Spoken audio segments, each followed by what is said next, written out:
নমস্কার। আজকে চলে এলাম আমি রীনা মণ্ডল, আপনাদের সামনে সমাজের কিছু ঘটনা তুলে ধরবার চেষ্টা করি বা তুলে ধরি। আজকে বলবো রামনবমী।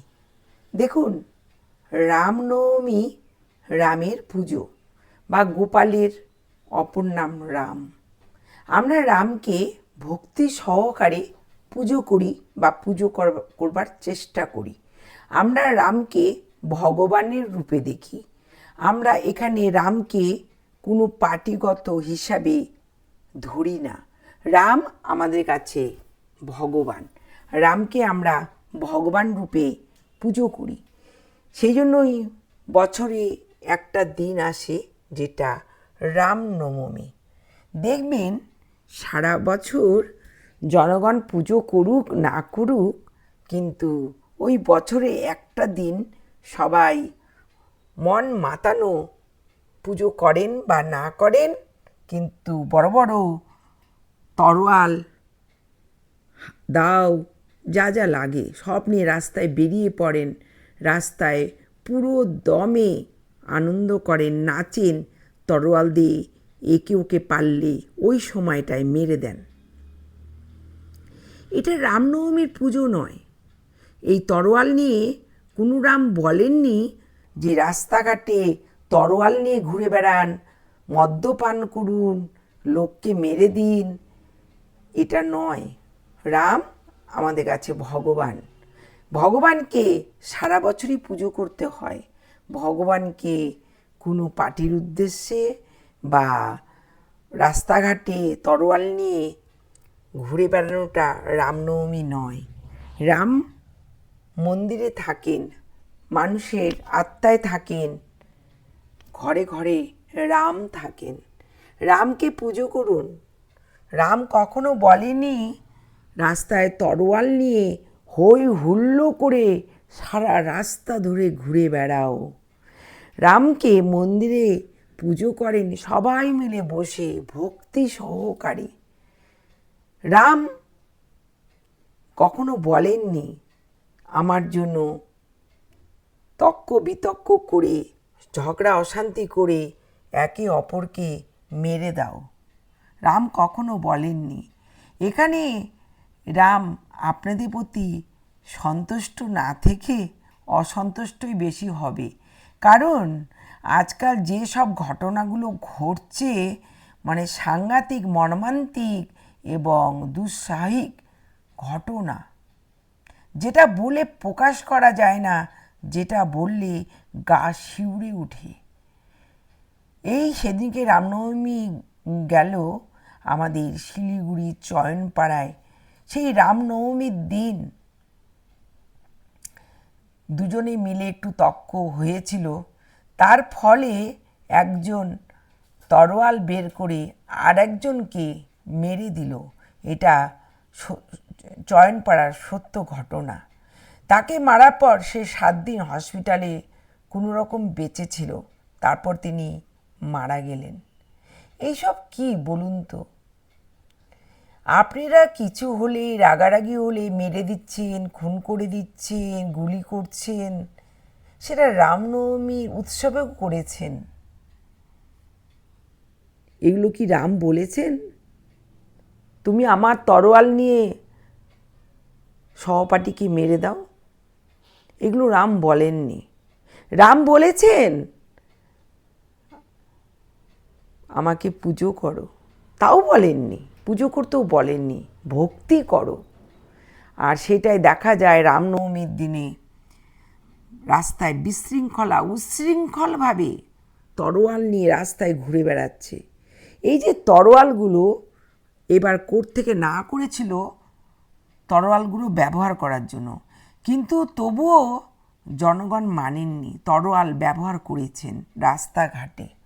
এই যে রাস্তাঘাটে তরোয়ালগুলো ব্যবহার করা হয়, সেটা যে ঘুরানো হয়, রাস্তা দিয়ে নিয়ে যাওয়া হয়, যদি সেখান দিয়ে কোনো শিশু, মা বা লোকজন যায়, তরোয়ালটা যদি লেগে যায়, কী অবস্থা হবে বলুন তো? কোন ভগবান বলেছেন আপনাদেরকে তরোয়াল নিয়ে রাস্তায় ঘুরতে? এই যে ঘটনাটি ঘটল, তরোয়ালটি যদি ঘরে না থাকতো, তার এই সহপাঠীকে যে তার সঙ্গে তক্ক হয়েছিল তাকে মারতে পারতো না। ঘরে তরোয়ালটা ছিল বলেই সে উত্তেজিত হয়ে তরোয়াল দিয়ে মেরে দিয়েছে। জনগণ জনগণকে মারছে। কি করছেন আপনারা? আপনারা যে কোনো ব্যাপারেই জনগণের উপর অত্যাচার করছেন। এখানে অন্য কেউ আসে না, কিন্তু আপনারা অনেক সরল বোকা। আপনারা ভাবেন না কিচ্ছু আপনারা পাবেন না। এই পার্টি করুন, রামনবমী তরোয়াল দিয়ে কাউকে মেরে কিচ্ছু পাবেন না। পড়ে থাকবে এই জগতে আপনাদের ব্যবহার। আর আপনারা যেরকম কর্ম করছেন তার ফল তো উনি দেবেন। একবার ফলটা আপনারা কি পাবেন? আপনারা যে এই সমাজে কাজগুলো করছেন, আপনারা কি পাবেন বলুন তো? আপনাদের জনগণের কাছে আমার প্রথম অনুরোধ, আপনারা বিশৃঙ্খলার থেকে দূরে থাকুন। আপনারা কিছু হলে উত্তেজিত হয়ে যাচ্ছেন, মারপিট করছেন, তরোয়াল দিয়ে খুন করছেন, বন্দুক দিয়ে খুন করছেন, নানা রকম কাহিনী করছেন। কেন করছেন বলুন? আপনারা আপনাদের শত্রু, জনগণ জনগণের শত্রু। আপনাদের উপরে যারা বসে আছেন তারা কিন্তু নিশ্চিন্ত মনে বসে থাকেন। দোষটা জনগণের হয় একে অপরকে মেরে। আপনি যখন অপরকে উত্তেজিতভাবে মারছেন, তার ফলে তো আপনার শাস্তি হবে, তার ফলে আপনার জেল হবে, ফাঁসি হবে। তাহলে কেন করছেন এগুলো? বাড়ির আপনাদের ফ্যামিলি থাকে, তাদের কথা ভাবুন। যে মাটি আপনাদেরকে জন্ম দেয় তার কথা ভাবুন। যে বউটি আপনাকে বিয়ে করে এসে আপনার সাথে সংসার করছে, আপনার জন্য ছেলে পেলে জন্ম দিচ্ছে, তাদের কথা ভাবুন। আপনারা কিছু হলে উত্তেজিত হয়ে যাচ্ছেন, সেটা পার্টিগত বলুন, এমনি কারোর সাথে তর্ক বিতর্ক হলে মেরে দিচ্ছেন। কেন বলুন তো? কিছু কিছু মানুষ আছেন যাদের অনেক বয়স হয়ে গেছে, তারা নাতনির সমান নাবালিকাকে ধর্ষণ করছেন। কি পাচ্ছেন এগুলো মজা বলুন তো? আপনি ধর্ষণ করছেন, চুরি করছেন, ডাকাতি করছেন, আগুন ধরিয়ে দিচ্ছেন, আপনারা ধরা পড়ছেন। 1 মাস বাদে হোক আর 3 মাস বাদে হোক, বাদবাকি জীবনটা তখন আপনাদের জেলেই খাটবে। আর বাড়ির ফ্যামিলির কথা কি আপনারা একবার ভেবেছেন? আপনারা সমাজে কাজ করুন। আমি সবার কাছে অনুরোধ করছি, আপনারা ভালো ভালো কাজ করুন, সেই হিসাবে আপনারা তার মূল্য পাবেন। একে অপরের বদনাম করে, একে অপরকে খুন করে, গুলিবিদ্ধ করে কিছুই তো পাবেন না। সারাটা জীবন আপনাদের জেলে খাটতে হবে, আর আপনাদের ফ্যামিলির লোকগুলো কাঁদবে, আর অনেক দুঃখে অনেক কষ্টে তারা সংসারটিকে চলাবে। কারণ যেই ছেলেটি জেলে গেছে তার ফ্যামিলি যে পড়ে আছেন, তারা কি করে খাবেন বলুন? একবার এগুলো কথা ভাবুন। আমি ঘরে বসে অনেক খবর দেখি, খবরের মাধ্যমে আজকাল এগুলো দেখতে পাই, এত খুন খারাপি, একে অপরের নিন্দা। আমার খারাপ লাগে। খারাপ লাগে বলে আমি আপনাদের সামনে তুলে ধরার চেষ্টা করি আমার মতন করে। আমার খুব মন খারাপ হয়। কেন করছেন? সমাজে ভালো কাজ করুন। ভালো কাজের তো অনেক নাম আছে, সেখানে কোনো রেষারেষি নাই, একজন অপরের নিন্দা করা নাই। আপনারা মুখ বুজে সমাজে কাজ করুন, সেটা পার্টি বলুন, জনগণ বলুন, যেই বলুন। আপনারা আপনাদের কাজ করুন। আপনাদের কাজ আপনারা করেন না, খালি সমাজে এমন এমন আপনারা কাজ করছেন, তাতে বাংলার জনগণ অনেক রকম অসুবিধায় পড়ছে।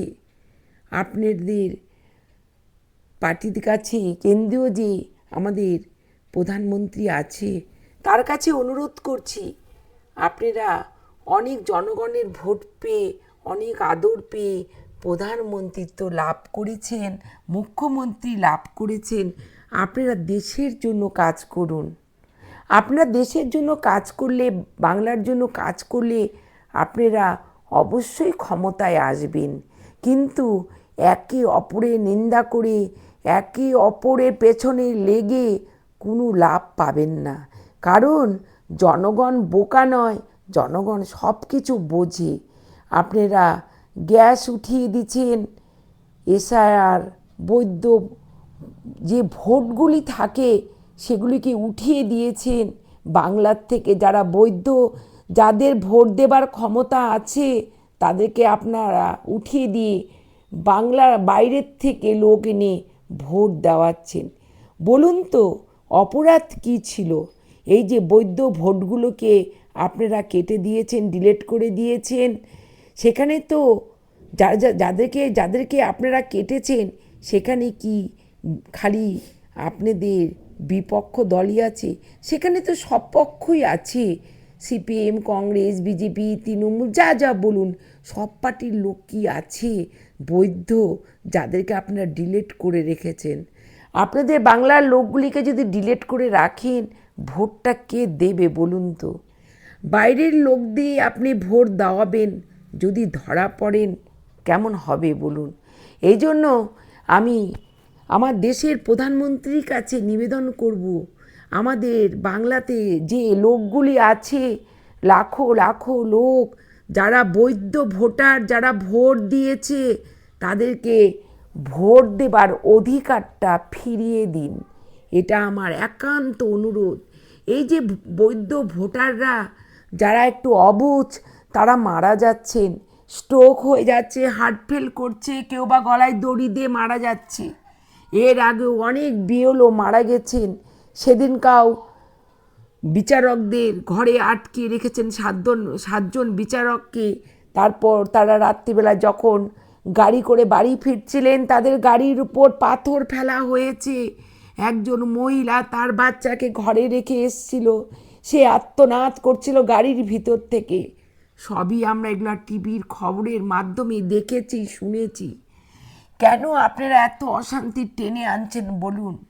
আপনারা যদি এই ভোটার এসআইআর ফর্মটা যদি এরকমভাবে না করতেন, তাহলে আজকে এত ভোটার কাটা যেত না। আপনারাই ভোটের নাম তুলেন, আপনারাই ভোটের থেকে নাম কেটে দেন, এতে জনগণের দোষ কোথায় বলুন তো? আগে কিছু বছরও আগে আমি দেখেছি, যারা নতুন নতুন আসাম, বাইরের থেকে লোক আসতেন আমাদের বাংলাতে, আপনারা নিজেরা বাড়িতে লোক পাঠিয়ে তাদের নাম তুলতেন। কিন্তু তারাই আজকে বৈধ ভোট হয়ে অবৈধ হয়ে যাচ্ছে। এর ফলে অনেক লোক মারা যাচ্ছেন, অনেক বাংলাতে অশান্তি হচ্ছে, এবং আরও যে অশান্তি হবে না, আরও যে লোক মারা যাবে না, সেটা জন্য দায়ী কে থাকবে বলুন? এরকম করে কি ভোট পাওয়া যায়?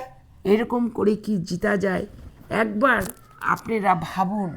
আর জনগণকে বাঁচতে দিন, বাংলার জনগণকে বাঁচার অধিকার আপনারা ফিরিয়ে দিন। নমস্কার।